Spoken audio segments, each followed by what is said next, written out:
नमस्कार दोस्तों, कैसे हो आप सभी। स्वागत करते हैं आप सभी के व्यस्त जी को इसमें। तो दोस्तों आज जो है कि बिहार डीएलएड एंट्रेंस एग्जाम 2026 के लिए हिंदी का कुछ सिलेक्टेड अति महत्वपूर्ण प्रश्न लेके आए हुए हैं जो बिल्कुल आपके एग्जाम सिलेबस पर आधारित है। इसमें वही प्रश्न लिया गया है जो डायरेक्ट आपके पेपर में हिट करेगा। तो इन प्रश्नों को बिल्कुल ध्यानपूर्वक आपसे कंप्लीट कीजिएगा और जितने एक्स्ट्रा चीज़ें बताएंगे उसे भी आपसे कवर करते चलिएगा। सारा बीबीआई क्वेश्चन लिया गया है। तो चलिए शुरू करते हैं। सभी एक बार सेशन को लाइक करके शेयर जरूर कर दीजिएगा। देखिए आपसे क्लास तो करते हैं पर क्लास को लाइक करने के लिए आपसे भी छोड़ देते हैं। लाइक जरूर कर दिया कीजिए, आपका एक लाइक मोटिवेट कराता है फ्रेंड। और अपने दोस्तों में से शेयर जरूर कर दीजिएगा आप सभी। तो चलिए शुरू करते हैं आज की सेशन को हम सभी। आज का पहला प्रश्न है कि स्वर संधि का उदाहरण है। देखिए अगर इन सेट में किसी भी क्वेश्चन का आंसर पता हो ना, आंसर आपसे नीचे कमेंट बॉक्स में बताते चलिएगा। और आपसे को कहते हैं कि क्वेश्चन का आंसर आप जरूर लिखा कीजिए, क्योंकि फ्रेंड जिस क्वेश्चन का आंसर आप लिख देते हैं वो आपको प्रॉपर याद हो जाता है। तो आंसर करेंगे कि स्वर संधि का उदाहरण इनमें से कौन सा है। राइट आंसर ऑप्शन में से हो जाएगा विद्यालय जो है यह आपका स्वर संधि का उदाहरण है। देखिए एक स्वर एक व्यंजन होता है जो आपसे भी अ और आ जहां भी देखिएगा ना वो आपका स्वर संधि का ही उदाहरण होगा। यहाँ पर देखिए आपका आ लगा हुआ है, ठीक है। ऑप्शन में सी राइट आंसर होगा। अच्छा विद्यालय का संधि विच्छेद क्या होगा, विद्या धन आलय होगा। याद रखिएगा आपसे भी क्या हो जाएगा, विद्या धन आलय हो जाएगा। इसको भी आप याद ही रखिएगा, क्वेश्चन बनता है यहाँ से। बात समझे आप सभी बिल्कुल। अगला क्वेश्चन है कि हर्ष का विलोम शब्द क्या होगा। देखिए हर्ष का अगर विलोम शब्द की बात किया जाए तो इसका राइट आंसर ऑप्शन में से हो जाएगा विषाद। ध्यान दीजिएगा आप सभी, बात समझे। देखिए हर्ष का मतलब क्या होता है, खुशी या प्रसन्न होता है, जबकि विषाद का अर्थ होता है दुख या शोक होता है। अगला प्रश्न देखिए क्वेश्चन में 3 है। चलिए इस क्वेश्चन का राइट आंसर कीजिएगा आप सभी। तो क्वेश्चन है कि इनमें से कौन सा वाक्य अशुद्ध है। देखिए यहाँ पर अशुद्ध वाक्य से क्वेश्चन पूछा गया है। अशुद्ध वाक्य और शुद्ध वाक्य से क्वेश्चन आपके पेपर में आएगा, तो ध्यानपूर्वक इसको समझिएगा आप सभी। पहला ऑप्शन दिया गया कि विद्यार्थियों को ध्यानपूर्वक पढ़ाई करनी चाहिए, बिल्कुल सही कथन है। दूसरा है कि शहीदों का देश सदा आभारी रहेगा। देखिए ये भी सही कथन है, बट गलती कहाँ पर है, थोड़ा सा मिस्टेक यहाँ पर ध्यान दीजिएगा जो आप पकड़ नहीं पाइएगा। यहाँ पर विस्मयादि बोधक का चिन्ह लगा दिया गया है जो कि गलत है। यहाँ पर पूर्ण विराम का चिन्ह आना चाहिए, जो एक डंटा वाला होता है ये वाला, ये पूर्ण विराम का चिन्ह आना चाहिए, ना कि विस्मयादि बोधक का चिन्ह आना चाहिए। यही गलत है आपका, बात समझिए। तीसरा है कि वह बहुत जल्दी लौट आया, सही है। आप मेरे घर आने की कृपा करें, यह भी सत्य कथन है। तो कथन कौन सा गलत हो जाएगा, यानी कि वाक्य कौन सा है, ऑप्शन में बी गलत है।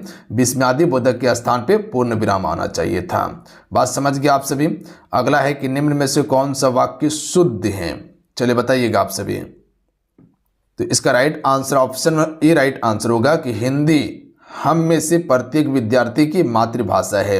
ये वाक्य बिल्कुल सही है, याद रखिएगा आप सभी। बाकी बात ये सभी आपका वाक्य गलत है। अगला क्वेश्चन है कि पुस्तकालय में कौन सा समास है। चलिए समास से क्वेश्चन है, आपसे बताइएगा। देखिए एक चीज आपसे याद रखिएगा कि जितने भी कारक विभक्ति है ना वो सभी आपका तत्पुरुष समास का उदाहरण है। अगर पुस्तकालय का आप समास विग्रह कीजिएगा, पुस्तक का आलय, पुस्तक का आलय जहां पुस्तक रखा जाता है, तो जो का विभक्ति है ना यह आपका तत्पुरुष समास का उदाहरण है। ऑप्शन नंबर क्या हो जाएगा, डी राइट आंसर होगा। अगला है कि गाल बजाना मुहावरे का अर्थ क्या होता है। तो राइट आंसर हो जाएगा डिंग हाँकना। याद रखिएगा आप सभी। तो ऑप्शन में ए राइट आंसर होगा। देखिए आपसे जितने भी जुड़े हुए फ्रेंड आपसे सेशन को जरूर लाइक कर दीजिएगा, आपका एक लाइक मोटिवेट कराता है। लाइक करके आप सभी शेयर अपने दोस्तों में जरूर कीजिएगा सेशन को। अगर आपको लगता है कि सर मेरे लिए मेहनत कर रहे हैं तो एक बार लाइक करके शेयर कीजिएगा। जो चैनल पर नए हैं चैनल को जरूर सब्सक्राइब करके घंटे को प्रेस कर लीजिएगा ताकि जब भी क्लास हो नोटिफिकेशन आपसे को प्राप्त हो जाए। देखिए यहाँ हम आपको पूरा तैयारी करवा रहे हैं, तो बेफिक्र हो कि आप बेस्ट कंटेंट के साथ में तैयारी कर सकते हैं। ध्यान दीजिएगा आप सभी, पूरा सिलेबस के हिसाब से हम आपको तैयारी करवा रहे हैं, कहीं भटकने का कोई काम नहीं है। बाकी बात आपसे एप्लीकेशन से जुड़ के वहाँ से थ्योरी क्लास कर सकते हैं, कॉन्सेप्ट आप अपना क्लियर कर सकते हैं, जिससे कि आप चीज़ें बेहतर तरीके से समझ पाइएगा। ऐप का लिंक हम डिस्क्रिप्शन में दे दिए, वहाँ कोर्स अवेलेबल है, तो वहाँ से जाके ज्वाइन कर सकते हैं। शब्द को सुनकर हम जो समझते हैं वह है। तो राइट आंसर हो जाएगा अर्थ कहा जाता है। जो शब्द को सुनकर जो हम समझते हैं उसको अर्थ कहा जाता है। अगला क्वेश्चन है कि जगन में कितने लघु और कितने गुरु वर्ण होते हैं। तो देखिए गुरु वर्ण जो हो जाएगा वो 2 हो जाएगा, ध्यान दीजिएगा, और एक आपका लघु होगा। तो ऑप्शन नंबर यहाँ पर ए राइट आंसर होगा। जो एक वाला जो देख रहे हैं ना ये आपका गुरु वर्ण है, और जो एस आकार का देख रहे हैं ये आपका क्या हो जाएगा, लघु होगा। अगला क्वेश्चन है कि इनमें से कौन सा वाक्य अशुद्ध है। देखिए अशुद्ध वाक्य जो हो जाएगा ऑप्शन नंबर डी वाला हो जाएगा कि रानी पर कोई रंग ना चढ़ा। तो यहाँ पर जो चढ़ा लिखा हुआ है ये वाला आपका सही होगा। ध्यान दीजिएगा, आपसे भी थोड़ा सा मिस्टेक कीजिएगा तो चीज़ें गलती हो सकते हैं। बात समझे, option number D correct answer होगा। अगला क्वेश्चन है कि पदबंध के कितने भेद होते हैं। देखिए पदबंध के कुल 5 भेद होते हैं, याद रखिएगा। कौन कौन सा, एक संज्ञा पदबंध, सर्वनाम विशेषण पदबंध, क्रिया विशेषण पदबंध और एक होता है क्रिया पदबंध। कुल 5 पदबंध के भेद होते हैं। अगला क्वेश्चन है कि निम्न में से कौन सा वाक्य शुद्ध है। देखिए शुद्ध वाक्य हो जाएगा ऑप्शन नंबर जो हो जाएगा बी नंबर, मैं तुम्हें अच्छी बातें बता दूंगा। ये बिल्कुल शुद्ध वाक्य है, बाकी बात सभी आपका गलत है। अगला क्वेश्चन है कि पक्षी उड़ रहे हैं किस काल का उदाहरण है। देखिए पक्षी उड़ रहे हैं यानी कि ये वर्तमान काल की बात किया जा रहा है, क्योंकि अभी यहाँ पर उड़ ही रहा है पक्षी, तो ये आपका वर्तमान काल हो जाएगा। याद रखिएगा आप सभी, अगर यही कहता कि पक्षी उड़ रहा था तो भूतकाल हो जाएगा, पक्षी उड़ेगा भविष्य काल हो जाएगा। अगला है स्वर संधि का उदाहरण कौन सा है। तो देखिए स्वर संधि का उदाहरण क्या हो जाएगा, बताएं आप सभी को, रत्नाकार। देखिए यहाँ पर आपका आ का मात्रा आया हुआ है ना, बिल्कुल आया हुआ है, तो ऑप्शन में सी राइट आंसर हो जाएगा। और इसका संधि विच्छेद कीजिएगा तो क्या हो जाएगा, रत्न धन आकार हो जाएगा। बात समझ रहे आप सभी, क्या बताएं, बिल्कुल, तो ऑप्शन में सी राइट आंसर होगा। अगला है यज्ञशाला में कौन सा समास है। तो इसका राइट आंसर हो जाएगा तत्पुरुष समास। याद रखिएगा आप सभी, इसका समास विग्रह कीजिएगा तो क्या हो जाएगा, देखिए यज्ञशाला यानी कि यज्ञ का शाला जहां पर यज्ञ किया जाता है। बात समझे, तो जो का है वह आपका क्या है, कारक विभक्ति है, तत्पुरुष समास होगा। अगला है वह पैदल नहीं चल सकता, इसमें कौन सा वाच्य होगा। देखिए वाच्य बताना है। देखिए एक होता है भाववाच्य जिसमें भाव प्रकट किया जाता है, जैसे कि उससे पैदल नहीं चला जा सकता, ये भाववाच्य। उससे खाना नहीं खाया जाता, ये भाववाच्य है। तो यहाँ पर जो वह है ये आपका कर्ता का बात आया है। क्या आया है, कर्ता का बात। जहाँ भी कर्ता की बात आ जाए तो वो कर्तरी वाच्य होगा, ऑप्शन नंबर डी। चलिए अगला है कि संचारी भाव की संख्या कितनी है। जो संचारी भाव होती है इसकी संख्या कितनी है, तो इसकी संख्या कुल 33 होती है। याद रखिएगा आप सभी, बात समझे।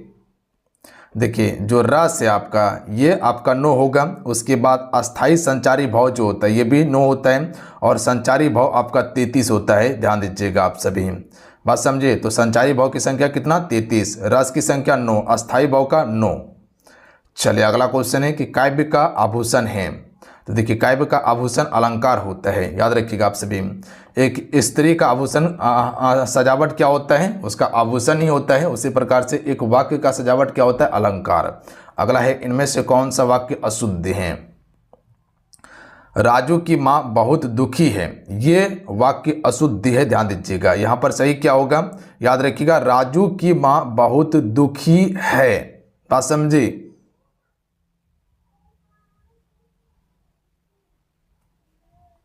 अब देखिए यहाँ पर थोड़ा सा मिस्टेक, देखिए क्या है, सही होगा कि यहाँ पर जो अनुस्वर का प्रयोग किया गया ये नहीं होगा। बात समझिए आप सभी, यहाँ पर सिर्फ है का उपयोग होगा। ध्यान दीजिएगा, राजू की माँ बहुत दुखी है, ये जो अनुस्वर लगा हुआ है इसका प्रयोग नहीं किया जाएगा, तो यही आपका गलत है। बाकी बात सभी सही है। माँ क्या है, एक वचन है। याद रखिएगा आप सभी, एक वचन में अनुस्वर का प्रयोग नहीं होता है। चलिए अगला क्वेश्चन देख लीजिएगा, पीताम्बर शब्द का संधि विच्छेद है। देखिए पीताम्बर का हो जाएगा पित धन अंबर होगा, यानी कि ऑप्शन नंबर क्या हो जाएगा, सी राइट आंसर होगा, पित धन अंबर। अगला है चतुर्भुज में कौन सा समास है। तो देखिए चतुर्भुज में समास होगा द्विगु समास। याद रखिएगा आप सभी, क्या हो जाएगा, द्विगु समास होगा।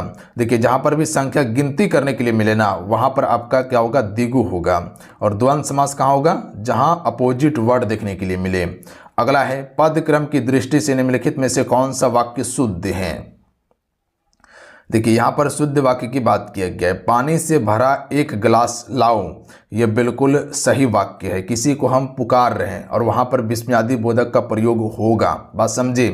तो इसका राइट आंसर क्या हो जाएगा, पानी से भरा एक गिलास लाओ, इसमें विस्मयादि बोधक का प्रयोग हुआ है, बिल्कुल हुआ है क्योंकि किसी को हम पुकार रहे हैं। तो ऑप्शन नंबर क्या हो जाएगा, बी राइट आंसर होगा। ये वाक्य बिल्कुल शुद्ध है। अगला है मुंह छुपाना, मुहावरे का अर्थ क्या होगा, लज्जित होना, याद रखिएगा डी राइट आंसर होगा। चलिए अगला क्वेश्चन है कि समास का अर्थ क्या होता है।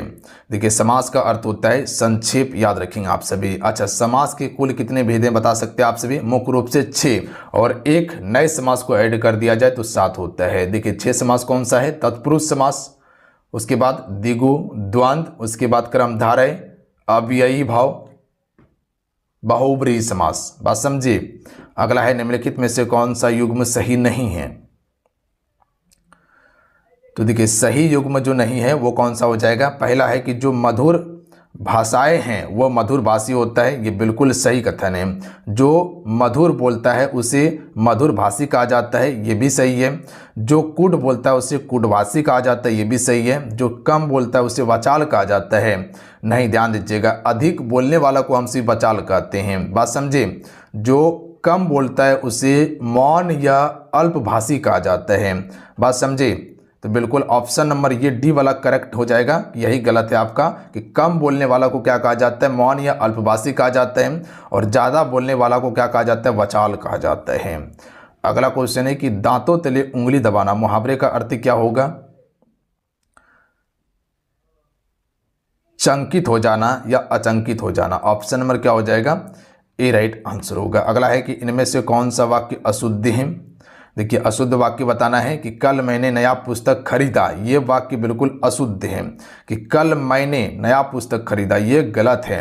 देखिए यहाँ पर हो जाएगा सही क्या होगा, नई पुस्तक, कल मैंने नई पुस्तक खरीदी होगा, कल मैंने नई पुस्तक खरीदी, तो यहाँ पर नई सही होगा, नई पुस्तक खरीदी। यहाँ पर दा के स्थान पे दी का प्रयोग होगा, खरीदी। तो ऑप्शन नंबर डी वाला क्या हो जाएगा, ये अशुद्ध है। अगला है कि व्यंजन भेद के अंतर्गत आता है शाब्दिक व्यंजन। देखिए शाब्दिक व्यंजन जो है ये आपका व्यंजन भेद के अंतर्गत आता है। चलिए अगला है कि इनमें से कौन सा वाक्य अशुद्ध है। देखिए अशुद्ध वाक्य कौन सा हो जाएगा, ऑप्शन नंबर डी वाला, राजा अपनी ताकत के बल पर जीत गया, ये वाक्य अशुद्ध है। सही क्या होगा, राजा अपने बल से जीत गया। देखिए ताकत और बल दोनों एक ही चीज है, बात समझे। तो यहाँ पर दो चीज का प्रयोग नहीं होगा, एक ही होगा, या तो ताकत से जीत गया या तो बल से जीत गया। तो राजा अपनी बल से जीत गया, याद रखिएगा आप सभी। तो यहाँ पर जो ताकत से लगा है ना, ये गलत हो जाएगा। तो ऑप्शन नंबर यही आपका गलत है, बाकी बात ये सभी आपका शुद्ध वाक्य है। अगला क्वेश्चन है कि भाषा के अस्थाई रूप को डैश कहते हैं। जो भाषा का अस्थाई रूप है उसे हम सिर्फ बोली के नाम से जानते हैं। चलिए अगला है कि स्वर संधि के साथ स्वर मिलने से जो विकार उत्पन्न होता है उसे डैश कहा जाता है। तो इसे हम सभी स्वर ही कहते हैं। स्वर के साथ स्वर मिलने से जो विकार उत्पन्न होता है उसे हम सिर्फ स्वर कहते हैं। अगला है कि वनवास में कौन सा समास है। तो वन का वास तो तत्पुरुष समास हो जाएगा। तुरंत संधि विच्छेद कीजिए, समास विग्रह कीजिए और आंसर आ जाएगा। या हो सकता है कि वन में वास, तो जो में भी है ये भी आपका क्या है, कारक विभक्ति है। अगला है कि राधा की गुड़िया बहुत सुंदर है, रेखांकित शब्द में कौन सा पदबंध होगा। तो देखिए राधा की गुड़िया बहुत सुंदर है, यहाँ पर सुंदर की बात किया गया, यानी कि विशेषता बताया जा रहा है।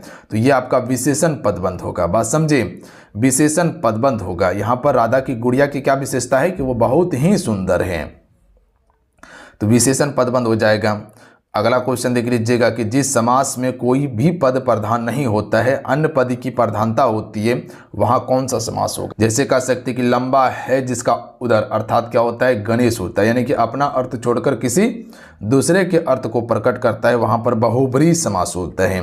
बात समझे। ऑप्शन नंबर क्या हो जाएगा, सी।